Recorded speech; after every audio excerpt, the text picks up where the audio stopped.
ในประเทศจีนมันถูกเรียกว่าหลงสัตว์ศักดิ์สิทธิ์ที่ควบคุมฝนในยุโรปมันถูกเรียกว่าดราก้อนสัตว์ร้ายที่พ่นไฟ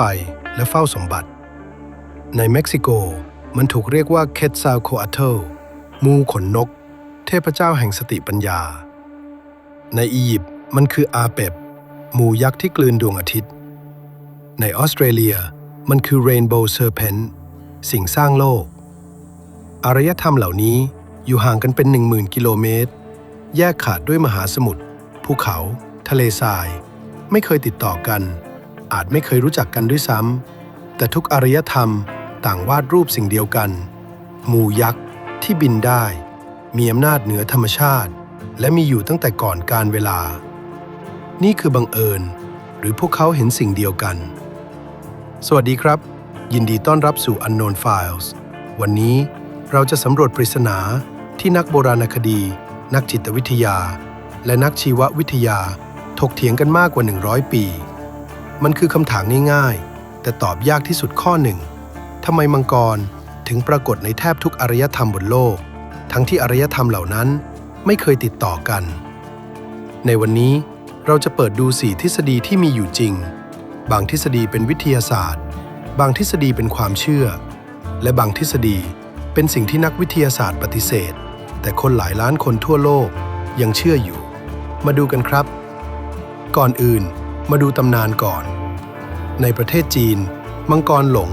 ปรากฏในตำนานตั้งแต่ 7,000 ปีก่อนนักโบราณคดีพบรูปสลักมังกรในวัฒนธรรมหงซานเก่าแก่กว่ากำแพงเมืองจีนหลายพันปีมังกรจีนมีลำตัวยาวคล้ายงูมีเขามีหนวดเกล็ดเหมือนปลาและที่สำคัญสามารถบินได้โดยไม่มีปีกข้ามมหาสมุทรไปยังเม็กซิโกเมื่อ 3,000 ปีก่อนอารยธรรมโอโลเมกสร้างรูปแกะสลักงูขนนกต่อมาชาวมายาและชาวแอสเท็กพัฒนามันเป็นเคทซาลโคอัตเทิลเทพเจ้าผู้ยิ่งใหญ่มันมีลำตัวเป็นงูมีขนนกสามารถบินได้และเป็นเทพแห่งสติปัญญาในอียิปต์โบราณตำนานอาเปบเล่าถึงงูยักษ์ที่อาศัยในใต้พิภพมันพยายามกลืนเทพราในทุกๆคืนเพื่อให้โลกตกอยู่ในความมืดในเมโสโปเตเมียตำนานเทียมัดเทพีแห่งความวุ่นวายในรูปมังกรถูกเทพมาดุกสังหารแล้วร่างกายของเธอถูกใช้สร้างโลกในอินเดียนาคเป็นสิ่งมีชีวิตศักดิ์สิทธิ์ครึ่งคนครึ่งงูปกป้องน้ำและพระพุทธเจ้าในยุโรปมังกรปรากฏในตำนานนอร์สในเทพกรณำกรีกในเรื่องเล่าเซลติกแต่ที่น่าทึ่งที่สุดคือออสเตรเลียชนพื้นเมืองอบอริจินในออสเตรเลียซึ่งแยกตัวจากโลกภายนอกมากกว่า 50,000 ปีมีตำนานเรนโบว์เซอร์เพนต์งูสายรุ้งที่สร้างแม่น้ำสร้างภูเขาและสร้างชีวิต 50,000 ปีที่พวกเขาไม่เคยเห็นจีนอียิปต์หรือเม็กซิโกแต่ก็มีงูยักษ์ในตำนานของพวกเขาเหมือนกันแล้วนี่คือบังเอิญหรือทฤษฎีที่ 1เป็นทฤษฎีวิทยาศาสตร์กระแสหลักที่ฟังดูสมเหตุสมผลที่สุดมันมาจากเอเดรียนเมเยอร์นักประวัติศาสตร์วิทยาศาสตร์จากมหาวิทยาลัยสแตนฟอร์ดเธอเสนอว่าบรรพบุรุษของเราอาจเจอกระดูกไดโนเสาร์ลองคิดดูครับคุณเป็นชาวจีนยุค 4,000 ปีก่อนคุณกำลังขุดดินเพื่อสร้างบ้านแล้วคุณก็เจอกะโหลกขนาดใหญ่ยักษ์ฟันแหลมคมกระดูกยาวเป็นเมตรคุณไม่รู้จักไดโนเสาร์คำว่าฟอสซิลยังไม่มีทฤษฎีวิวัฒนาการยังไม่ถูกค้นพบคุณจะคิดยังไงคำตอบเดียวที่สมเหตุสมผลคือสัตว์ขนาดยักษ์นี้ต้องเคยมีชีวิตต้องเป็นมังกรในมณฑลซื่อชวนของจีนนักโบราณคดีพบว่าชาวจีนโบราณเรียกฟอสซิลไดโนเสาร์ว่ากระดูกมังกรและนำไปบดเป็นยามาตั้งแต่ 2,000 ปีก่อนในเอเชียกลางเมเยอร์พบว่าฟอสซิลของไดโนเสาร์โปรโตเซราทอปส์ที่มีจงอยปากและโครงกระดูกคล้ายสัตว์ผสมน่าจะเป็นต้นกำเนิดของตำนานกริฟฟินทุกอารยธรรมบังเอิญอาศัยอยู่บนแผ่นดินที่เคยเต็มไปด้วยไดโนเสาร์พวกเขาเห็นกระดูกเดียวกันเลยจินตนาการสัตว์เดียวกันฟังดูสมเหตุสมผลใช่ไหมครับแต่ทฤษฎีนี้ไม่ได้อธิบายทุกอย่างเพราะมังกรในตำนานไม่ได้แค่หน้าตาเหมือนกัน แต่พฤติกรรมของมังกรในแต่ละวัฒนธรรมก็เหมือนกันด้วยมังกรอาศัยในถ้ำมังกรเกี่ยวข้องกับน้ำมังกรพ่นไฟมังกรเฝ้าสมบัติ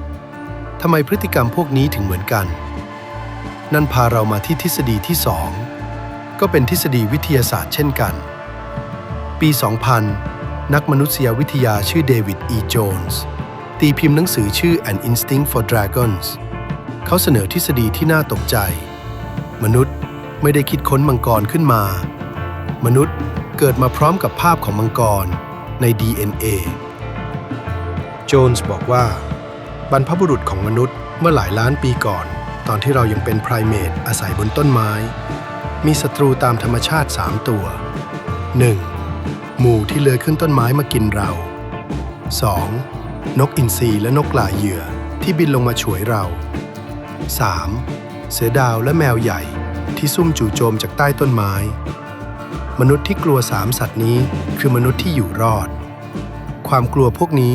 จึงถูกถ่ายทอดผ่านยีนมาถึงพวกเราลองสังเกตดูครับมังกรมีลำตัวเป็นงูปีกเหมือนนกกรงเล็บเหมือนเสือดาวฟันแหลมเหมือนสัตว์นักล่า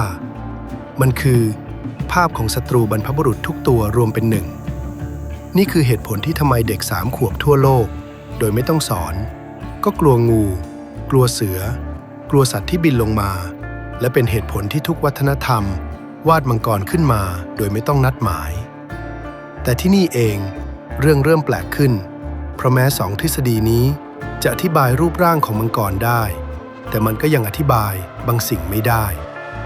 มาที่ทฤษฎีที่3ทฤษฎีชายขอบที่ไม่ใช่กระแสหลักแต่มีนักวิจัยบางส่วนเริ่มสนใจอย่างจริงจังมันชื่อว่า Living Memory Theory ทฤษฎีนี้บอกว่าบางทีบรรพบุรุษของเราอาจไม่ได้แค่เห็นกระดูกของไดโนเสาร์แต่อาจเห็นตัวเป็นๆเดี๋ยวนะครับไดโนเสาร์สูญพันธุ์ไปเมื่อ65 ล้านปีก่อนมนุษย์เพิ่งเกิดมาแค่ 300,000 ปีเป็นไปไม่ได้สินักวิจัยที่สนับสนุนทฤษฎีนี้ชี้ไปที่ไดโนเสาร์ที่อาจรอดชีวิตจระเข้และตะกรวดคือสิ่งมีชีวิตยุคไดโนเสาร์ที่ยังมีชีวิตอยู่จนถึงทุกวันนี้มังกรโคโมโดในอินโดนีเซียคือสัตว์เลื้อยคลานที่ใหญ่ที่สุดในโลกน้ำหนักถึง70 กิโลกรัมกัดด้วยพิษและเดินตัวตั้งได้ในออสเตรเลียเมกาลาเนียตะกรวดยักษ์ขนาด6 เมตรเพิ่งสูญพันธุ์ไปเมื่อ 50,000 ปีก่อนในยุคที่บรรพบุรุษของชาวอบอริจินอาศัยอยู่บนทวีปนั้นแล้วนั่นแปลว่าชาวอบอริจินรุ่นแรกๆอาจเคยเห็นตะกรวดยักษ์ตัวเป็นๆก่อนที่มันจะสูญพันธุ์ทฤษฎีนี้ยังเด็กยังไม่ได้รับการยอมรับเต็มที่แต่ก็ได้รับความสนใจมากขึ้นโดยเฉพาะหลังการค้นพบฟอสซิลของสัตว์เลื้อยคลานยักษ์ที่เพิ่งสูญพันธุ์ไม่นานแต่นี่ยังไม่ใช่ทฤษฎีที่บ้าที่สุดทฤษฎีที่4เป็นทฤษฎีที่นักวิทยาศาสตร์กระแสหลักปฏิเสธอย่างเด็ดขาดแต่หนังสือที่เสนอทฤษฎีนี้ขายได้หลายล้านเล่มในกว่า25 ภาษาและคนหลายล้านคนทั่วโลกยังเชื่ออยู่มันคือทฤษฎี Ancient Astronaut หรือนักบินอวกาศโบราณปี 1976 นักเขียนชื่อแซคคาเรีย ซิตชินตีพิมพ์หนังสือชื่อ The 12th Planet เขาเสนอว่าในอดีตอันไกลโพ้นสิ่งมีชีวิตจากดาวอื่นที่เรียกว่าอนูนากิเคยลงมาเยี่ยมโลกพวกเขามาจากดาวนีบิรุที่อยู่ไกลกว่าดาวเนปจูนซิตชินบอกว่าในแผ่นดินเหนียวซูเมเรียนอายุ 4,000 ปีมีการกล่าวถึงพวกอนูนากิว่าเป็นผู้มาจากท้องฟ้าเขาเชื่อมโยงอนูนากิกับเทพมังกรในตำนานเพราะในหลายอารยธรรมมังกรลงมาจากท้องฟ้ามอบความรู้ให้มนุษย์และจากไปจีนเทพเจ้ามังกรลงมาสอนเกษตรกรรมสอนการเขียนเม็กซิโกเกวตซาลโคอาโตลงมาจากฟ้าเป็นเทพแห่งความรู้และอารยธรรมซูเมเรียนอนูนากิลงมาจากฟ้าสอนเกษตรกรรม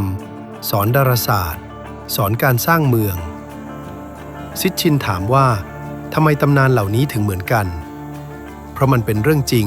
ที่ถูกบันทึกไว้ทฤษฎีของซิตชินถูกปฏิเสธจากนักประวัติศาสตร์ซูเมเรียนนักโบราณคดี และนักดาราศาสตร์เกือบทั้งหมดนักวิชาการบอกว่าการแปลของซิดชินจากภาษาซูเมเรียนผิดดาวนิบิรูไม่มีหลักฐานทางดาราศาสตร์และในแผ่นดินเหนียวซูเมเรียนอนูนากิไม่ได้ถูกเขียนว่าเป็นมนุษย์ต่างดาวแต่ทฤษฎีของเขาก็ยังขายได้หลายล้านเล่มคนเชื่ออย่างเยอะและรายการ Ancient Aliens ทาง History Channel ก็ยังออกอากาศมากว่า20ซีซั่นทำไมเพราะมันเล่าเรื่องที่ฟังดูน่าตื่นเต้นน่าเชื่อและตอบคำถามที่ทฤษฎีกระแสหลักไม่กล้าตอบทำไมตำนานทั่วโลกถึงพูดถึงเทพจากฟากฟ้าที่ลงมามอบความรู้บังเอิญหรือมีอะไรที่เราไม่รู้นั่นคือพลังของทฤษฎีสมคบคิดมันไม่ต้องเป็นความจริงแค่ต้องตอบคำถามที่ความจริงยังตอบไม่ได้ปัจจุบันปี 2026 ตำนานมังกรยังคงเป็นปริศนาที่ไม่มีคำตอบสุดท้ายนักวิทยาศาสตร์ส่วนใหญ่เชื่อว่าทฤษฎีกระดูกไดโนเสาร์และทฤษฎีสัญชาตญาณบรรพบุรุษรวมกันคือคำอธิบายที่ดีที่สุดนักวิจัยกลุ่มเล็กๆเปิดทางทฤษฎี living memory ว่าบางทีบรรพบุรุษเราอาจเห็นสัตว์ขนาดยักษ์ตัวเป็นๆก่อนที่มันจะสูญพันธุ์ส่วนคนที่เชื่อ ancient astronaut theory เชื่อว่ามังกรในตำนานคือบันทึกของการพบเจอสิ่งมีชีวิตจากนอกโลกทุกทฤษฎีมีคนเชื่อทุกทฤษฎีมีคนปฏิเสธคำตอบสุดท้ายยังไม่มีใครรู้แต่สิ่งที่เราตอบได้แน่ๆคือในจินตนาการของมนุษย์ทั่วโลกมีบางอย่างที่คงอยู่ตั้งแต่อดีตจนปัจจุบันมังกรอาจเป็นเงาของไดโนเสาร์ในความทรงจำของเราหรืออาจเป็นเสียงสะท้อนของศัตรูบรรพบุรุษที่ฝังในยีนหรืออาจเป็นความทรงจำเลือนรางของสัตว์ที่เพิ่งสูญพันธุ์หรือสำหรับบางคน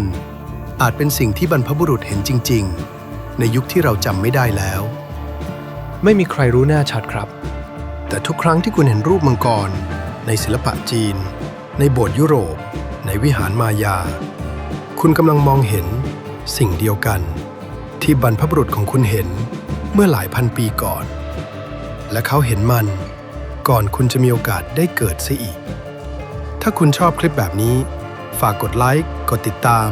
และเปิดกระดิ่งแจ้งเตือนด้วยครับจะได้ไม่พลาดแฟ้มลับที่เราจะเปิดในตอนต่อไปขอบคุณที่ดูจนจบครับแล้วเจอกันใหม่ที่ Unknown Files